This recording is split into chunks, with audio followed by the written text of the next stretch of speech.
여러분 아이들이 어렸을 때에 성경을 이렇게 좀 가르쳐 주고 싶은 마음이 많이 있잖아요.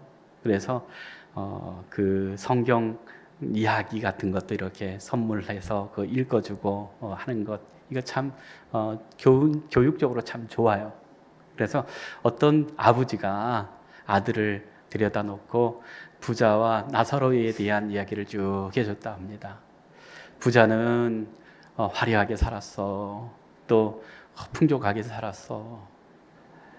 그래서 늘 잔치하면서 사람들을 불러서 그렇게 행복하게 살았는데, 그 집 앞에 거지가 있었는데, 그 거지는 그 주인, 그 집에서 나오는, 그 부잣집에 나오는 부스러기를 얻어먹고 살았단다. 그런데 그 부자는 하나님을 알지 못했고, 그 거지는 하나님을 믿는 믿음을 갖고 있었기 때문에 죽어서 부자는 지옥불에 떨어졌고, 그 가난하게 거지로 살았던 이 나사로는 하나님 편에, 하나님 품에 안겼단다. 그러면서 너는 어떤 사람이 되고 싶니? 이렇게 물어봤어요. 여러분 어떤 사람이 되고 싶으세요? 예? 대답들을 못하신 거 보니까 거지같이 살기는 싫어요. 이 아이가 말하는 것이 뭐냐면 똑같은 마음인 것 같아요. 아버지, 나는 땅에 살 때는 부자로 살고 싶고요. 죽어서 천국에서는요, 나사로 같이 살고 싶어요. 이렇게 얘기를 했답니다. 그렇습니다. 그렇게 살 수 있으면 얼마나 좋겠어요. 그런데 우리가 오늘 찬양 가운데 충만이라는 그 찬양을 우리가 보면은 부유한 것도 화려한 것도 우리는 원하지 않아요. 오직 예수 그리스도로 내가 정말 살아가기를 원합니다 라고 하는 그런 마음, 그런 고백이 우리의 고백이 되어야 될 거 아닙니까? 그러니까 조금도 주저함 없이 정말 하나님 믿는 사람 되고 싶어요 라고 하는 그런 고백이 되어져야 될 것 아닙니까? 그런데 오늘 우리가 살아가는 그런 삶을 보면은 참 그런 마음으로 사는 것 맞나, 그런 생각을 하게 되어집니다. 그런데 마태복음 25장 13절 말씀 보면 그런즉 깨어있으라 너희는 그날과 그때를 알지 못하느니라, 이렇게 말씀하고 있습니다. 그러면서 오늘 마태복음 25장에는 천국을 마치 기다리는 신부에 대한 이야기를 하게 됩니다. 열 처녀의 이야기를 하게 되어지는데, 이 열 처녀의 비유를 통해서 우리가 어떤 마음으로 어떤 자세로 주님을 맞을 준비를 해야 되나라고 하는 것들을 우리가 좀 생각해 보고자 합니다. 성경에는 이스라엘과 하나님의 관계, 그리고 주님과 우리와의 관계를 신랑과 신부의 그 관계로 표현하는 말씀이 많이 있습니다. 이사야서 62장 5절 말씀을 보면은 내 아들들이 너를 취하겠고 신랑이 신부를 기뻐함 같이 내 하나님이 너를 기뻐하시리라, 이렇게 말씀합니다. 신랑이 신부를 기뻐하는 것 같이 내 하나님이 너를 어떻게 한다고요? 기뻐한다, 이렇게 말씀하고 있죠. 그러니까는 가장 친밀한 관계는 뭐냐면 부부 관계예요. 그렇습니까? 안 그렇습니까? 다들 그렇게 되어지기를 원합니다. 친밀한 관계, 뭐 숨기는 것도 없고 감추는 것도 없이 모든 것을 우리가 다 알고 있잖아요. 그래서 너무나 친밀한 그런 관계가 부부 관계예요. 또 인격적인 관계를 얘기를 합니다. 부부 관계에 있어서 중요한 것은 뭐냐면 인격적인 관계를 유지하는 거예요. 또한 부부의 관계에서 중요한 것은 뭐냐면 신실한 관계, 신뢰의 관계예요. 그래서 신뢰가 깨지면요, 이 관계를, 부부 관계를 유지하기가 힘들다라고 하는 거예요. 그런데 하나님의 백성인 이스라엘 백성이 하나님을 배반하고 떠났다 라고 하는 것을 성경은 뭐냐면 음행한 것과 간음한 것으로 표현을 합니다. 예레미야서 3장 8절에서 9절 말씀 보면 이렇게 말씀합니다. 내게 배역한 이스라엘이 간음을 행하였으므로 내가 그를 내쫓고 그들에게 이혼서까지 주었으되 그의 반역한 자매 유다가 두려워하지 아니하고 자기도 가서 행음함을 내가 보았노라. 그가 돌과 나무와 더불어 행음함을 가볍게 여기고 행음하여 이 땅을 더럽혔거늘 이렇게 말씀합니다. 이스라엘 백성이 하나님을 떠나는 그러한 것을 음행과 또한 간음한 것으로 그렇게 말씀하고 있죠. 그러면서 그 음행과 간음함을 통해서 하나님을 떠난 그들에게 이혼 증서를 줬다라고 하는 거예요. 이제 더 이상 살 수 없어. 그렇게 했는데도 불구하고 그것을 보면서도 반역한 자매 유다가 두려워하지 않는다라고 하는 거예요. 그러니까 하나님과의 관계가 끊어졌음에도 불구하고 두려움이 없다라고 하는 거예요. 우리가 하나님과의 관계가 끊어진 것이 곧 죽음을 의미하는 것이고 또한 우리에게는 어떠한 소망도 없는 그러한 상태인 것을 우리는 알아야 되는데 하나님과의 그 관계가 끊어지고 단절된 것에 대해서도 조금도 두려워하지 않는 사람들이 있습니다. 그들이 누굽니까? 하나님을 알지 못하는 사람들입니다. 하나님이 그 마음속에 없기 때문에 하나님을 떠나서 사는 것도 하나님 앞에서 행음하는 그러한 간음한 것 같은 그러한 삶을 우리가 살고 있음에도 불구하고 우리가 두려워하지 않는다라고 하는 거예요. 오히려 돌과 나무와 더불어서 행음하는 것을 가볍게 여긴다 이렇게 말씀합니다. 그러면서 이러한 사람들로 인해서 땅이 어떻게 됐다고 그럽니까? 더럽혀졌다 이렇게 얘기를 해요.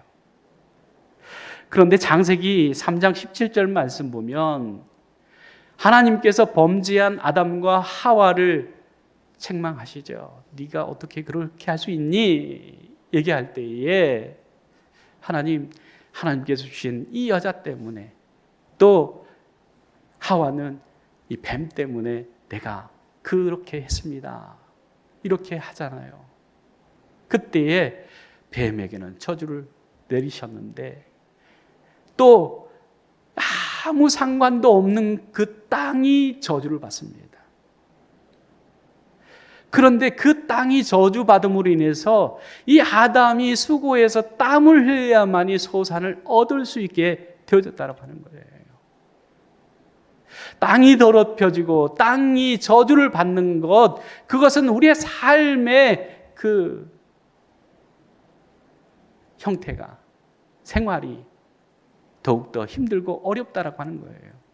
즉 하나님을 떠나는 삶, 하나님 없이 살아가는 삶은 우리에게는 너무너무 힘들고 어려운 그러한 상황에 처하게 되어진다라고 하는 것을 우리는 깨달아야 된다라고 하는 것입니다.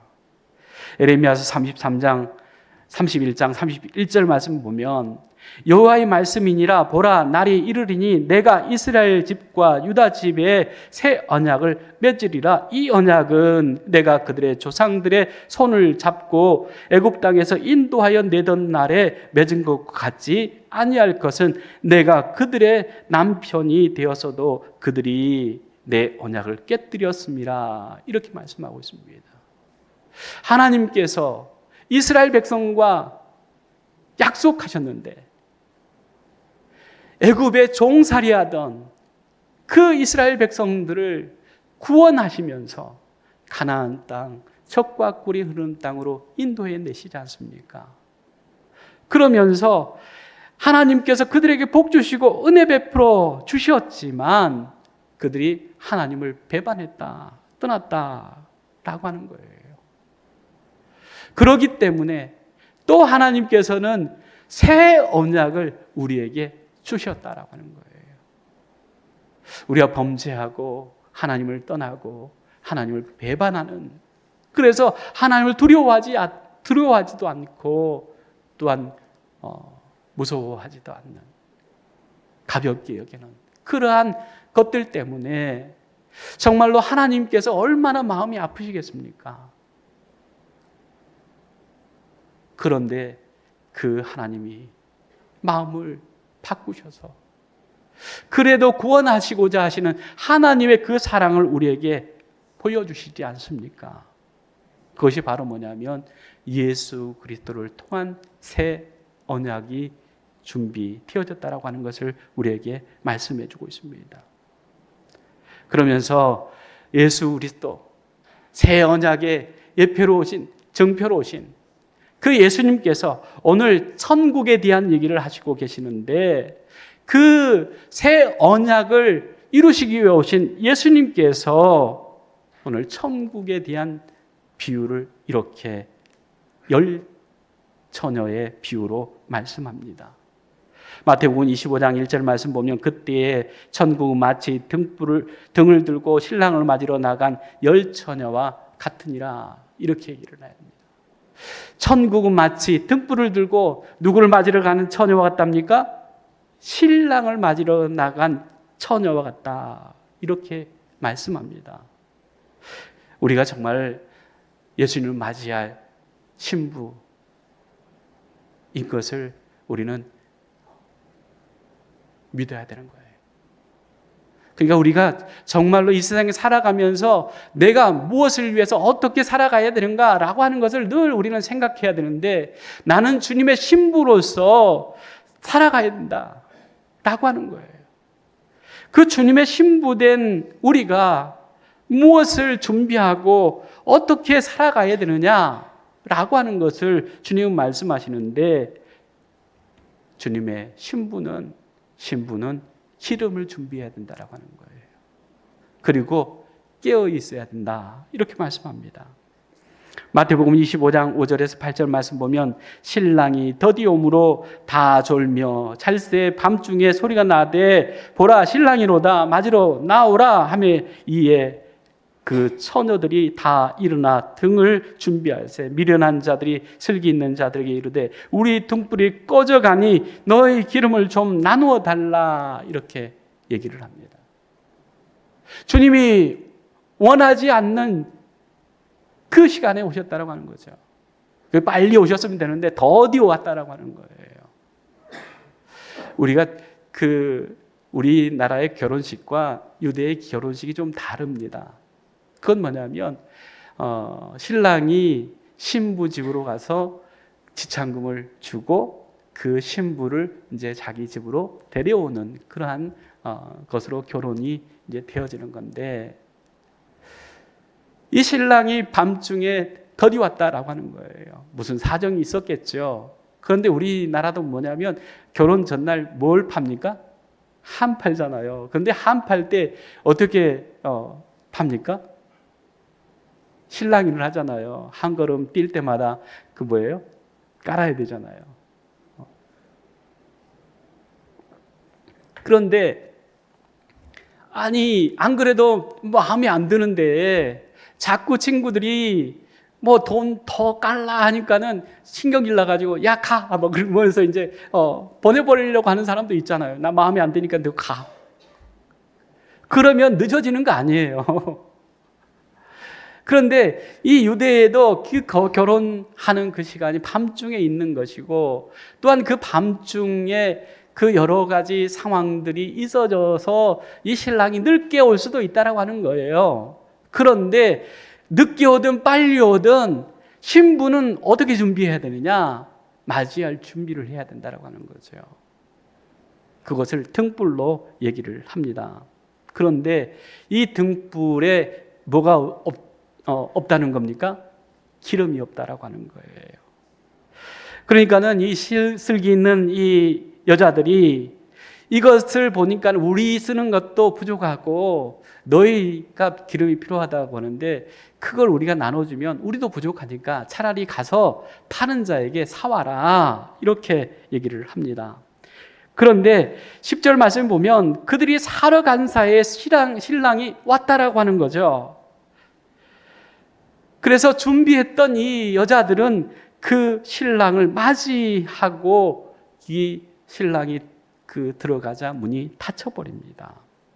그런데 11절에 그 후에 남은 처녀들이 와서 주여 주여 우리에게 열어주소서 이렇게 얘기를 합니다. 나도 신부잖아요 라고 하는 거죠. 나도 열심히 준비하고 있었어요. 그런데 이건 아니잖아요 이렇게 얘기를 하는 거죠. 그때에 12절에 내가 너희를 알지 못한다 이렇게 말씀합니다. 신랑이 신부를 모른다라고 하는 거예요. 신부로 여기질 않는 거죠. 왜요? 준비해야 될 때 준비하지 못한 것 때문에. 그러면서 13절 말씀에 그런즉 깨어있으라 너희는 그날과 그때를 알지 못하느니라 말씀합니다.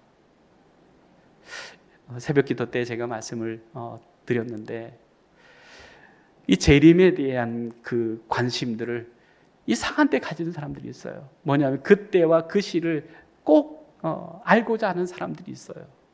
그래서 몇 월 며칠 날 온다 몇 시에 그래서 난리 법석이었던 때가 있었잖아요. 그리고 뭐냐면 어느 때 온다 라고 하는 그런 사람들이 많이 있어요. 그런데 그 말에 혹하는 사람들이 있어요. 그런데 성경 분명히 말씀하잖아요. 그때와 그 시는 알지 못한다라고 하는 거예요. 오직 하나님만 아시는. 그러니까 하나님만 아시는 그것을 우리는 너무나도 그것에 대해서는 우리가 알지 않아도 되는 우리에게 비밀로 하신 그것은 알고자 하는데 그때 우리가 주님을 만날 때 주님의 그 재림의 때 우리가 어떤 모습으로 어떻게 주님을 만날 것인가라고 하는 것은 관심을 갖지 않고 살아간다라고 하는 거예요. 그때와 그 시를 아는 것은 우리의 소관이 아니에요. 우리가 할 것은 뭐냐면 어떻게 주님을 만날 것인가라고 하는 그 것인데 우리가 정신을 다른 데 팔고 있는 그런 것을 우리가 보입니다. 그러면서 예수님께서 그런즉 깨어있으라 너희는 그날과 그때를 알지 못한다 이렇게 말씀하십니다. 그런데 우리가 여기서 중요한 부분은 뭐냐면 이 비유에서 중요한 부분은 뭐냐면 기름을 준비하지 않으면 빌릴 수 없다라고 하는 거예요. 이미 때가 되면은 그때는 어떤 방법도 통하지 않는다라고 하는 거예요. 그런데 문제는 그거죠. 주님이 오시기 전에는 아무도 모른다라고 하는 거예요. 교회 생활도 잘하고 직분도 잘 감당하고 봉사도 잘하고 기도도 정말 열심히 하는 사람들을 보면서 야 정말 저로 부럽다. 주님 오시면 얼마나 칭찬하시겠나 그런 생각을 할 수 있습니다. 그런데 정작 주님이 오시는 그때에 정말 주님이 원하시는 것 그것을 준비하지 못한 사람들도 있다라고 하는 것을 오늘 예수님께서 비유로 말씀하고 있는 거예요. 다 같이 신앙생활을 한 것 같아요. 다 같이 정말로 그 교회를 사랑하고 주님을 사랑하고 주님의 말씀 듣고 그 말씀대로 살아가는 그러한 삶을 믿음의 삶을 살아가는 것 같지만 그러나 결국은 우리 안에도 기름을 준비하는 사람이 있는가 하면 기름을 준비하지 못하는 사람도 있다라고 하는 것을 말씀하고 있습니다. 그런데 성경을 보면은 기름은 무엇을 상징하냐 하면 성령을 상징한다라고 하는 것이에요. 누가복음 4장 1절에서 2절 말씀 보면 예수께서 성령의 충만함을 입어 이렇게 말씀합니다. 예수님도 성령의 어떤 상태였다라고 하는 거예요? 충만한 상태였다라고 하는 거죠. 사도행전 2장 4절 말씀에도 보면 그들이 다 성령이 충만함을 받고 성령이 말하게 하심을 따라서 다른 언어들로 말하기를 시작하니라 이렇게 말씀합니다. 주님의 약속을 믿고 그 다락방에서 그 열심히 정말로 기도할 때에 그들에게 성령이 임하는데, 그들이 성령이 임한 때에 성령의 충만함을 받고 성령이 말하게 하심을 따라서 말하는 그러한 역사가 나타났다라고 하는 것입니다.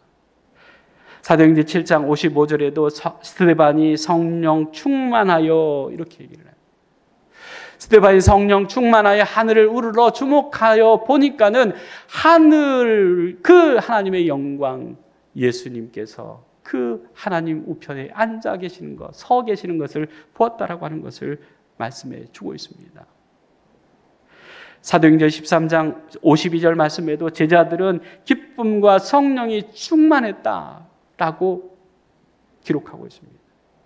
예수님께서도 성령이 충만한 삶을 살았습니다. 또한 제자들도 성령의 충만함을 받았습니다. 순교하기 직전에도 스데반 집사는 성령이 충만한 그러한 상태였다라고 하는 거예요.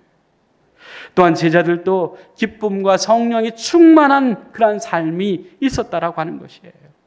우리가 정말로 세상에 살아가면서 우리가 성령의 임재하심이 있잖아요. 그런데 그 성령의 임재하심으로 우리가 만족하는 것이 아니라 하나님, 그 성령의 충만함으로 하나님 채워지게 하여 주시옵소서. 충만하지 않으면, 만족하지 않으면, 하나님으로 만족하지 않으면 그것을 다른 것으로 채우려 하는 그러한 것이 있기 때문에 그렇습니다. 충만하게 찾다라고 하는 것은 뭐냐면 다른 것으로 채워지지 않는다라고 하는 거예요. 우리의 삶 속에서, 우리 믿음 생활 속에서 정말로 예수 그리스도에 충만하면, 그 예수 그리스도로 성령으로 충만하면은 다른 것을 생각하지 않아요.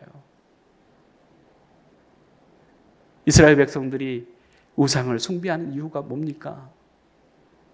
더 얻으려고 하는 것 아닙니까? 하나님 주시는 부유함이 있는데 그것으로 만족하지 아니하고 하나님께서 주신 그 은혜로 충만하지 않다라고 생각하기 때문에 바알을, 아세라를 섬기는 거 아니에요. 더 풍요하게, 더 많은 것들을 얻기 위해서 그런 거예요. 우리가 정말로 하나님으로 충만할 때, 성령으로 충만할 때에, 성령의 기름으로 충만할 때에 우리는 하나님으로 만족하며 살아갈 줄로 믿습니다. 그렇기 때문에 주님께서는 기름을, 성령의 충만함을 늘 갖고 깨어서 기다리라 말씀하고 있습니다. 두 번째로는 신부된 교회가 어떻게 살아가야 되느냐라고 하는 거예요. 우리가 신부라고 하면 신부가 어떠한 그런 사람이길 원합니까? 우리 남성들 신랑 되어서 봤으니까 우리 신부가 어떤 사람이기를 원합니까? 정말 순결하고 정결한 그러한 그 신부를 맡고 싶은 것이 그 마음 아니겠습니까? 주님을 맞이할 그 신부들도 하나님 앞에서, 주님 앞에서 정결해야 된다라고 하는 것을 말씀해 주고 있습니다. 예전에 그런 그 노래가 있어요. 갑돌이와 갑순이 얘기 잘 아시죠? 갑돌이와 갑순이는 한 마을에 살았더래요. 둘이는 서로 뭐 했어요? 사랑했어요. 그러나 둘이는 어떻게 했어요? 아닌 척 했대요. 사랑하는데 아닌 척 했대요. 그리고 겉으로는 어떻게 했습니까? 모른 척 했더라는 거예요. 그런데 어느 날 갑순이가 어떻게 합니까? 시집을 갔답니다. 그런데 시집 간 날, 첫날 밤에 갑순이가 어떻게 합니까? 한없이 울었대요.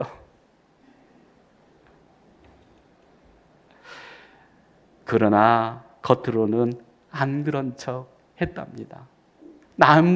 갑돌이를 사랑하면서 지금 다른 사람한테 시집 간 거잖아요. 그래서 그날 밤에 어떻게 했답니까?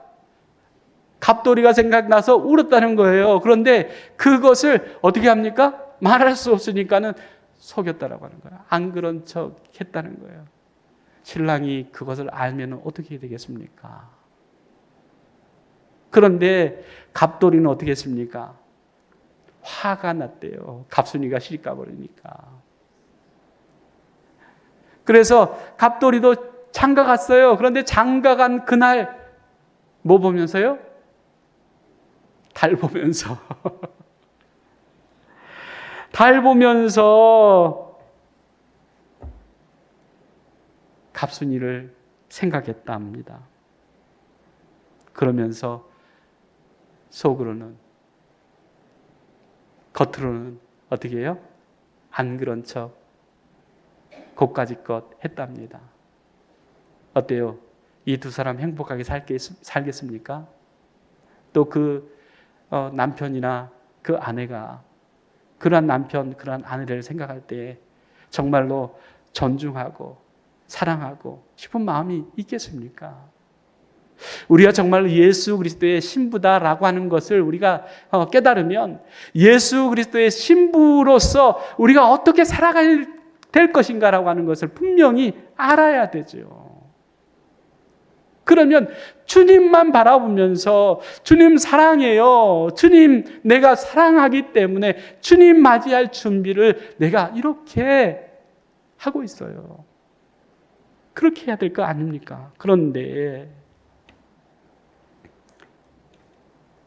우리의 삶은 그렇게 되지 않는 것들을 우리가 보게 되어집니다.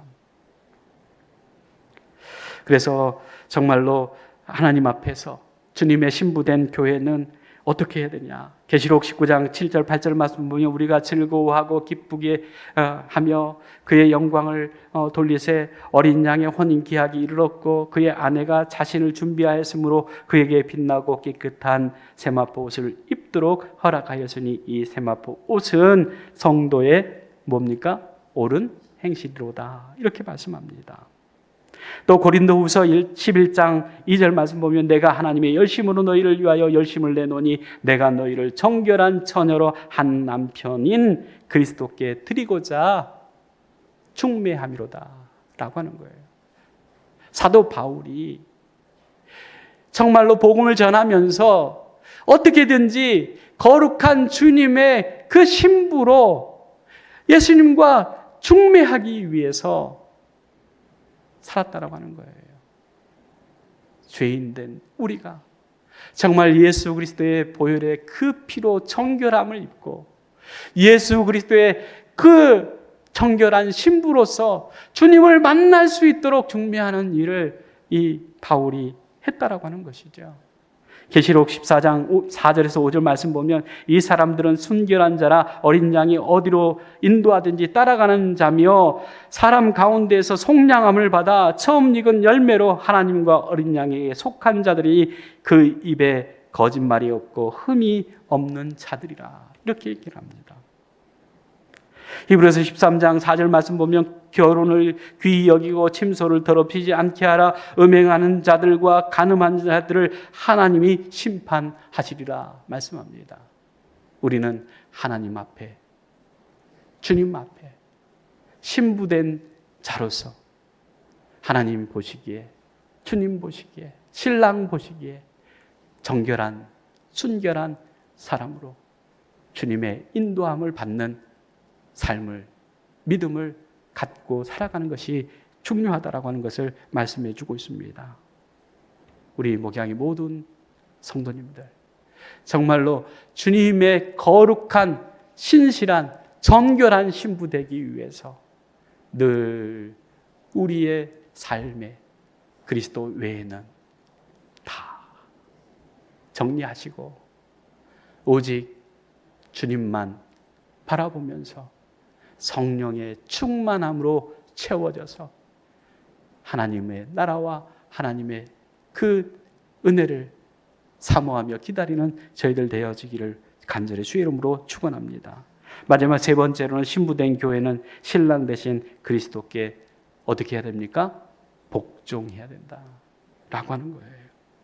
고린도후서 10장 4절에서 6절 말씀 보면 우리의 싸우는 무기는 육신에 속한 것이 아니요 오직 어떤 견고한 진도 무너뜨리는 하나님의 능력이라 모든 이론을 무너뜨리며 하나님 아는 것을 대적하여 높아진 것을 다 무너뜨리고 모든 생각을 사로잡아 그리스도에게 복종하게 하니 너희의 복종이 온전하게 될 때에 모든 복종하지 않는 것을 벌하려고 준비하는 중에 있노라. 이렇게 말씀합니다.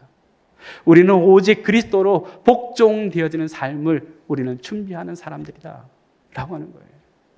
그렇기 때문에 하나님의 그 말씀, 주님의 그 말씀에 우리는 늘 순종함이, 복종함이 있어야 된다고 하는 거예요. 하나님 말씀을 볼 때에 하나님이 어떻게 말씀하시는지 그 말씀을 보았으면 그 말씀대로 살아가는 것이 중요하다고 하는 거예요. 많이 아는 것이 중요한 것이 아니라 하나를 알더라도 그대로 사는 것이 중요하다고 하는 거예요. 우리가 정말로 10년, 20년, 30년 신앙생활하면 우리가 예수님에 대해서 모르는 것이 얼마나 있겠습니까? 또한 우리가 정말 듣지 못한 설교가 얼마나 있겠습니까? 정말 너무너무 많이 알고 너무나 많은 지식을 갖고 있죠. 그런데 그러한 것이 아는 것으로 끝나는 것이 아니라 그 말씀대로 사는 것이, 복종하는 것이 중요하다라고 하는 것을 말씀해 주고 있습니다. 에베소서 5장 29절에서 30절 말씀 보면 누구든지 언제나 자기 육체를 미워하지 않고 오직 양육하여 보호하기를 그리스도께서 교회에게 함같이 하나니 우리는 그의 몸의 지체니라 말씀합니다. 또한 에베소 5장 20절에서 21절 말씀 보면 범사에 우리 주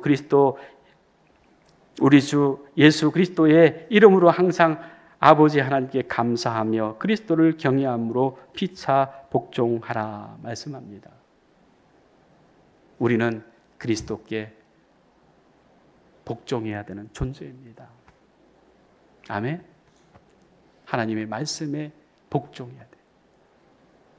그것이 중품의 길이든 십자가의 길이든 그게 정말 고통과 고난이 따르는 길이라 할지라도 하나님 말씀에 순종하고 그 말씀 따라 살아가는 것이 중요하다고 하는 거예요. 왜냐하면 말씀대로 살아가는 삶이 뭐냐면 성령의 지배함을 받는 거다라고 하는 거예요. 하나님의 통치를 받는 것은 하나님의 말씀에 순종하느냐 순종하지 않느냐라고 하는 거예요. 천국은 무엇입니까? 하나님의 통치가 임하는 곳이 천국입니다.